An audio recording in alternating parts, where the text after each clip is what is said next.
நாம இன்னைக்கு வேலையாட்கள்ன்ற கதையை பத்தி பார்க்க போறோம். இது பெட் டைம் ஸ்டோரி. நான் லக்ஷ்மி. ஒரு நாட்டுல பெரிய அழகிய அரண்மனை இருந்துச்சு.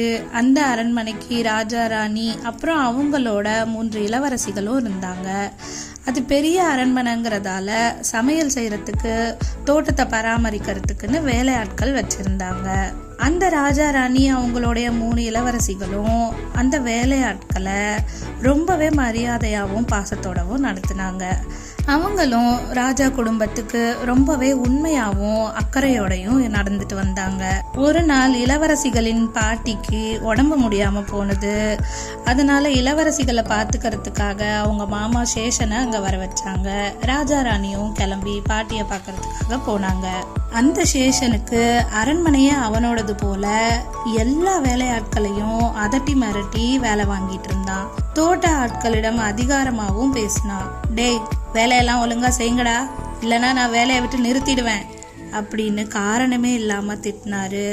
சாப்பிடும்போது சமையல் செய்யறவங்க கிட்ட, என்னடா இது இவ்வளவு புளிப்பா இருக்கு, கீழே கொட்டுங்கடா அப்படின்னு சொல்ல, ஐயா அது புளி ரசம், அப்படிதான் இருக்கும் அப்படின்னு வேலையாலும் சொன்னான்.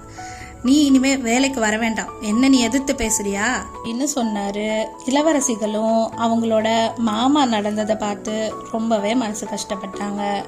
அன்னைக்கு சமையல்காரரும் வரல, சமையல் வேலை எதுவும் நடக்கல.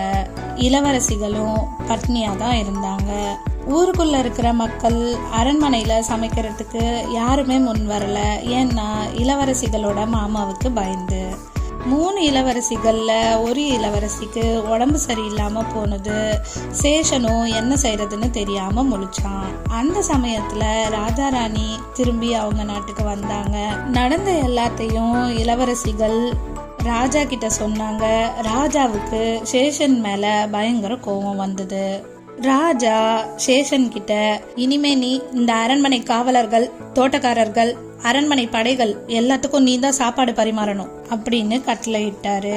அதுவே அவருக்கு ஒரு பெரிய பாடத்தையும் புகட்டுச்சு. இளவரசிகளும் அப்பாவை நினைச்சு ரொம்பவே பெருமைப்பட்டாங்க. இந்த கதையில நாம தெரிஞ்சுக்க வேண்டியது என்னன்னா, நமக்கு கீழே வேலை செஞ்சாலும் சாதாரண வேலையாட்கள்னு மரியாதை இல்லாம நடத்தினா நமக்கு ஒரு நாள் மரியாதை இல்லாம போகும். அதனால எல்லாரையும் மதிக்கணும். சிறியவர் பெரியவர்னு பாகுபாடு பார்க்க கூடாது.